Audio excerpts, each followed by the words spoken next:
Good afternoon, everybody. This is Mr. Walker here, and I am coming to you with your notes. Now, this video here is in case you did not get a thorough enough explanation while we were in class, or if we were cut off before we were able to finish up things. So, here we are. We are talking about the factoring section of your notebook. There are 3 pages, page 1, page 2, and 3. Each of these has different methods that are on there. So we are going to currently talk about this first one, which is about finding the greatest common factor. Let's zoom on in there.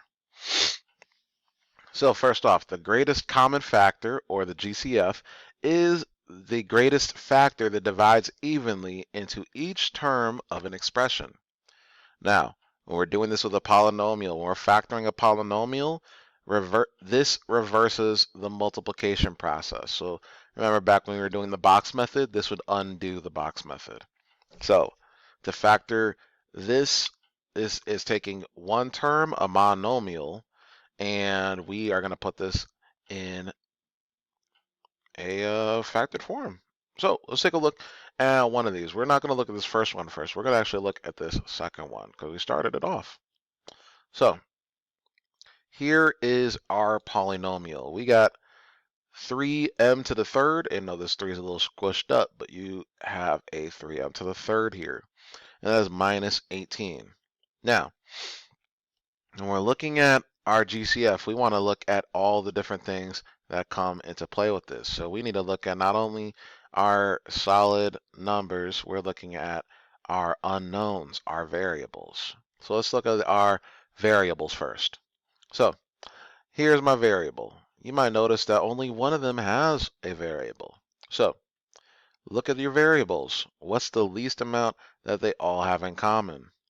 Both of these only have, only one of these has a variable. This other one does not. Because of this, this means that there's no common variable that we have. Now, we want to look next at our coefficients, or our actual numbers that we're seeing for each term. So we see in the first term, we got 3. In the second one, we have an 18. Now, the greatest common factor is the biggest number we can divide from each of these. In this case, it is 3. Now, when we write this for our answer, our GCF is, in fact, 3. There's no other thing that comes into play here. So 3 is our GCF. Now, we need to put this next to the factored form of this polynomial. So we are actually going to undo the multiplication of what happens when 3 multiplies into whatever to give us this. So let's look at this. There are 2 terms here in the beginning. That means that inside of this, there should be 2 terms. And because this thing is negative, this negative sign should still be in here, mostly because of seeing this GCF here as a positive number. So this positive number times some negative number gives us negative 18. So 3 times what gives us negative 18? This would be a negative 6. Now we all know that part, but what about this first part? I see here I have 3. There's no m's attached to it, but over here, all of a sudden there's 3 m's attached to it. This means that 3 would need to be multiplied with m to the third power. And this would be the factored form of my polynomial. You can tell that it works because I'm going to go through and undo the multiplication. Sorry, not undo. Redo the multiplication if I wanted to check it. I know 3 times m to the third, 3m's to the third. 3 times negative 6, negative 18. So pretty simple. Now we'll go through one more example. We're going to look through the first one, okay? So here's our first one that we got here. This time we got 3 terms here. 4x to the third plus 12x squared minus 8x. First thing we want to do, look at your variables. What is the lowest amount that they all have in common? Okay, so let's look at each of our variables here. This first one, we got x to the third, we got x squared, we got x. Now, when we look at these, it's important to probably expand these out so we can observe. So x to the third is really 3x's that are being multiplied together. X squared is 2. Well, 2x's, I mean. Sorry, I was about to write a 2.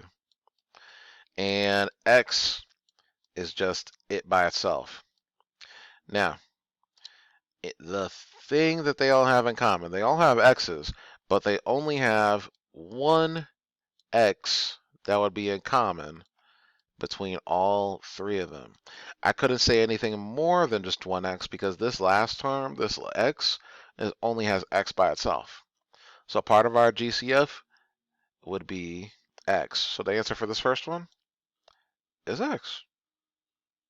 Now for our coefficients, we got to look at each of our numbers here, 4, 12, and -8, to see which one is our GCF.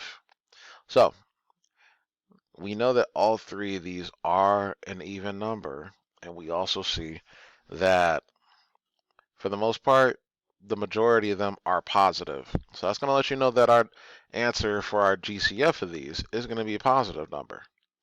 Now, I know for each of these, I can actually divide them all by 2. I could also divide them all by 4. So I can tell that because the only factors for 4 are 1 times 4 and 2 times 2. So those are the only things that could work.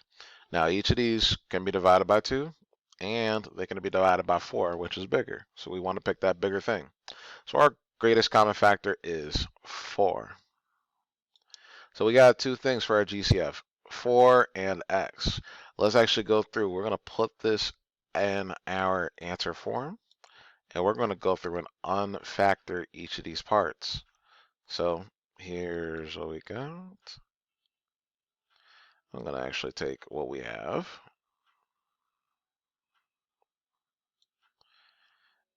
And we are going to split this box up into 3 separate rows.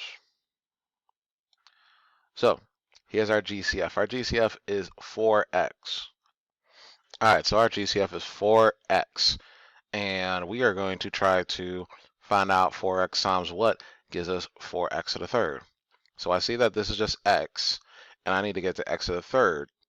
In order to do that, I multiply by x squared. Now, another way to think of this is what's left if I take away both the 4 and one of the x, and that is just this x squared. Now, my next term is 12x squared. So I now look at 4. I'm going to divide 12 by 4. 12 divided by 4 is 3. X squared divided by x is now x, because x times x gives me x squared. Now, my last term is -8x. If I take away the x, there's no x is in my answer. And if I have -8 divided by 4, that's -2. And then in between, I'm going to put a plus sign because these both are positive. So that means that our final answer for this is 4x x squared plus 3x minus 2. And this right here is our factored form for that first example. Now, in our next video, we will be talking about our other 2 factoring methods. And these are dealing with us trying to factor something that doesn't necessarily have a GCF when we first look at it. So I'll see you guys in the next video, and good luck, y'all.